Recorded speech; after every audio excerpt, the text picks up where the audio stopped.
Hello aspirants, advent of European. इसमें सबसे पहले हम पोर्टुगीज़ के बारे में पढ़ेंगे, इसके बाद डच, ब्रिटिश, डैनिश, फ्रेंच। 1498 में सबसे पहले जिस पुर्तगाली का आगमन होता है उसका नाम है Vasco da Gama. Vasco da Gama Calicut पहुंचते हैं। कैलिकट का नया नाम कोझिकोड है, आप जानते हैं। यहाँ का शासक जमोरिन उनका स्वागत करता है। जमोरिन एक पदनाम है, टाइटल है।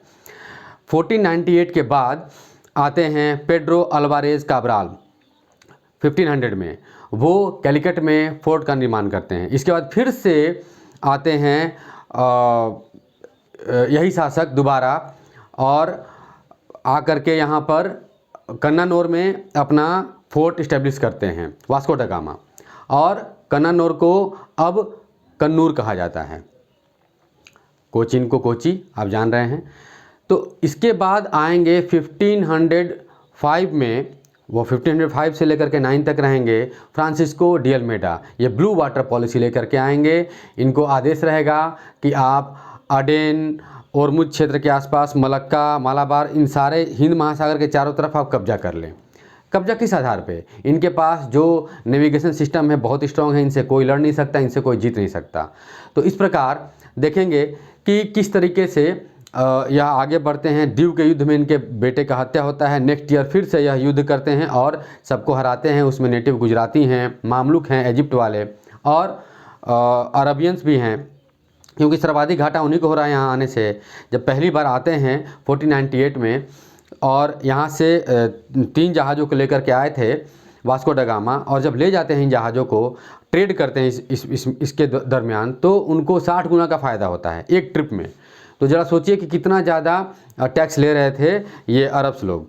इसके बाद आते हैं ये फर्स्ट जो अल्मीडा हैं, वो फर्स्ट गवर्नर हैं पुर्तगाल के। इनके बाद आते हैं अल्बुकर्क, अल्फांसो डी अल्बुकर्क। उनका टाइम है 1509 से 1515। अल्बुकर्क जो है यहाँ पर बहुत ही मतलब real founder of Portuguese empire कह सकते हैं आप, उनको कहा भी जाता है। वह क्या करते हैं कि जो ब्लू वाटर पॉलिसी है उसको कार्टेज आर्माडा काफिले सिस्टम के थ्रू बहुत ही स्ट्रांगली हर जगह कब्जा करते हैं। ईस्टर्न अमेरिकन कोस्ट पे, रेड सी के निचला जो अरबियन एरिया जितना भी है सब जगह, और मुझ के आसपास का क्षेत्र, मलक्का, मालाबार क्षेत्र, हर जगह कब्जा कर चुके होते हैं। वो गोवा का क्षेत्र भी बीजापुर के सुल्तान यूसुफ आदिल शाह से ले लेते हैं। वहाँ पे पुर्तगाली युवकों से शादी विवाह करने का सिस्टम चलाते हैं। लोग शादी विवाह कर रहे हैं, ज़मीन खरीद रहे हैं, खेती कर रहे हैं, और वो सती प्रथा भी रोकते हैं। उनका आदेश होता है कि यहाँ की महिलाओं से पुर्तगाली पुरुष विवाह करें ताकि यहाँ पे सेटलमेंट हो पाए। मंदिर टूटते हैं, चर्च बनते हैं, मतलब वो अपना ट्रेड के साथ साथ रिलीजन भी लेकर के आए थे। देखिए एक पुराना उद्देश्य रहा है रिलीजन भी स्थापित करना, और इसके पीछे भी लंबी कहानी है। जैसे ये जो यात्रा था वास्को ड गामा का, उसके पहले सबसे पहले 1454 में यूरोप के एक पोप के द्वारा हेनरी द नेविगेटर को एक बुल दिया जाता है, पोप निकोलस फिफ्थ के द्वारा। वो क्या करते हैं कि उनको बुल देते हैं सिंबल के रूप में कि आप जाके सुदूर ईस्ट का पता लगाएं। नेचुरल सी बात है कि हेनरी द नेविगेटर प्रिंस है, प्रिंस हेनरी पुर्तगाल के, उनके नाम के पीछे द नेविगेटर लगा हुआ है। मतलब नेविगेशन उनको बहुत इंटरेस्ट है, वो नाविकों को भेजते रहते हैं पता लगवाने के लिए।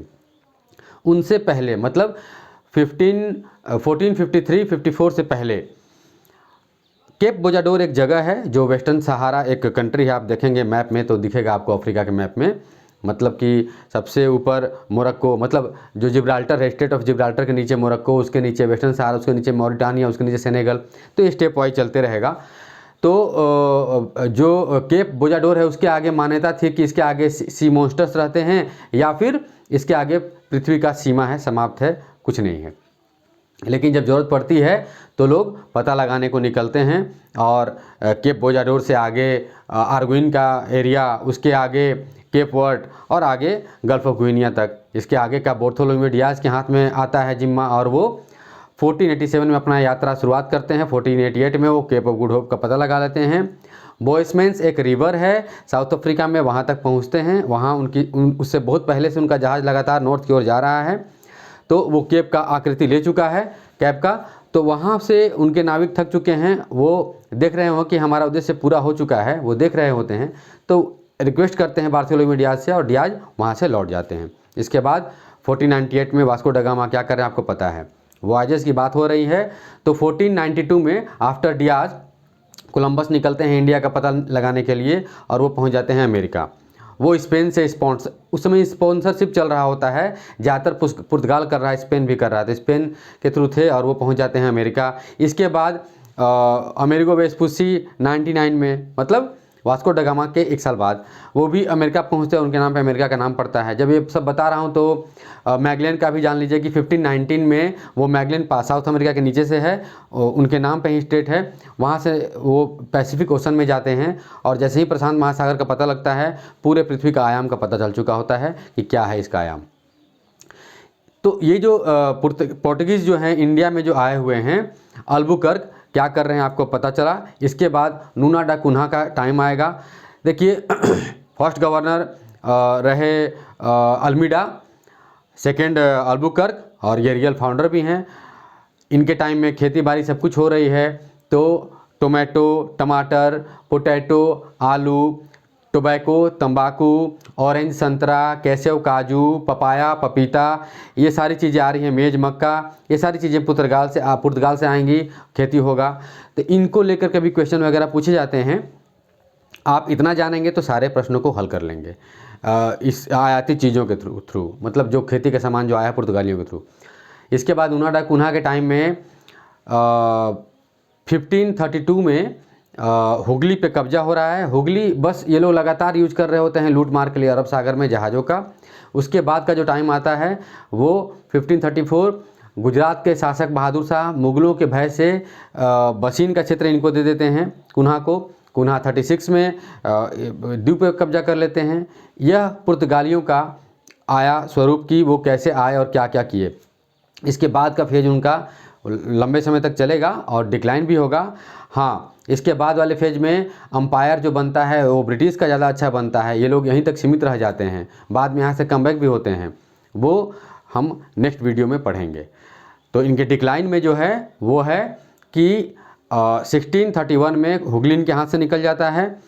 1661-2 में तो मुंबई ये दे ही रहे हैं डॉरी के रूप में, और 1739 में मराठे बसीन और सालसेट का क्षेत्र ले लेंगे। 1961 में गोवा, दीव इत्यादि कैसे गवर्नमेंट ऑफ इंडिया पेपर पे साइन करवाएगी वो आप जानते हैं। तो बाकी